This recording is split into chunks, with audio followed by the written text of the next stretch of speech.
മലയാളത്തിൽ ഒരുപിടി മികച്ച സിനിമകളൊരുക്കിയ കൂട്ടുകെട്ടാണ് ജയറാം, രാജസേനൻ എന്നിവരുടേത്. 1991 കടിഞ്ഞൂൽ കല്യാണത്തിലൂടെയാണ് ഈ കോംബോ ആരംഭിച്ചത്. 15 വർഷത്തിൽ 16 സിനിമകളാണ് ഈ കൂട്ടുകെട്ട് ഒന്നിച്ചത്. ഇവരുടെ ഓരോ സിനിമകളും മലയാളികൾക്ക് പ്രിയപ്പെട്ടതാണ്. 2006 പുറത്തിറങ്ങിയ കനകസിംഹാസനത്തിലാണ് ഈ കോംബോ അവസാനമായി ഒന്നിച്ചത്. പിന്നീടൊരിക്കലും ഈ കോംബോ ഒന്നിച്ചിട്ടില്ല. ഇരുവരും തമ്മിൽ അത്ര സ്വരച്ചേർച്ചയിലല്ലെന്ന സ്ഥിരീകരിക്കാത്ത വാർത്തകൾ പുറത്തുവന്നിരുന്നു. അടുത്തിടെ നൽകിയ അഭിമുഖത്തിൽ മകളുടെ കല്യാണം ജയറാം വിളിച്ചില്ലെന്ന് രാജസേനൻ പറഞ്ഞതും വലിയ ചർച്ചകൾക്ക് വഴിവെച്ചു.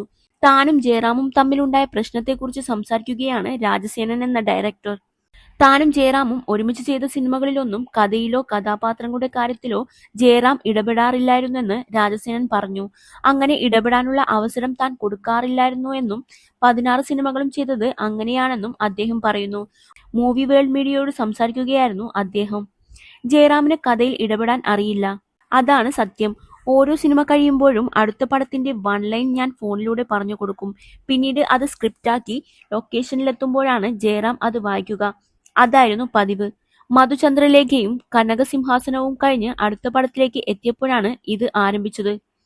അയാൾ കഥയിൽ ഇടപെടുകയാണ് എന്ന് കണ്ടപ്പോൾ ഇതുവരെ ഇങ്ങനെയല്ലല്ലോ ചെയ്തുകൊണ്ടിരുന്നത് എന്ന് ഞാൻ ചോദിച്ചപ്പോൾ ഇനി അങ്ങനെ ചെയ്യണ്ടേ എന്നായിരുന്നു ജയറാമിന്റെ മറുപടി. എങ്കിൽ പിന്നെ ഞാനില്ല, നമുക്ക് പിന്നെ കാണാം എന്ന് പറഞ്ഞ് ആ സിനിമയിൽ നിന്ന് ഞാൻ പിന്മാറി. സ്നേഹത്തിലായിരുന്നു അത് പറഞ്ഞത്. അപ്പോഴും തമ്മിൽ വഴക്കായില്ല. പക്ഷെ സ്ട്രോങ് ആയി നിൽക്കുന്ന രണ്ടുപേർ ചെറുതായി അകന്നപ്പോൾ അതിനെ കൊത്തിവലിക്കാൻ വേണ്ടി ചിലർ വന്ന് കൂടുതൽ അകറ്റി, രാജസേനൻ പറഞ്ഞു. ഇനിയും ഒന്നിച്ച് ഒരു സിനിമ ചെയ്യാനുള്ള ഇനിഷ്യേറ്റീവ് തന്റെ ഭാഗത്തു നിന്ന് ഉണ്ടാകില്ലെന്ന് രാജസേനൻ പറയുന്നു. പഴയ സൗഹൃദത്തിലേക്ക് പോകാൻ താൻ ശ്രമിച്ചിട്ടും അത് നടന്നില്ലെന്നും താനായിട്ട് ഒരു സിനിമ ചെയ്യാൻ ഇറങ്ങില്ലെന്നും അദ്ദേഹം പറയുന്നു. ജയറാമായിട്ട് ഒരു സിനിമയ്ക്കായി ഇനിഷ്യേറ്റീവ് എടുത്താൽ അപ്പോൾ നോക്കുമെന്നും രാജസേനൻ കൂട്ടിച്ചേർത്തു.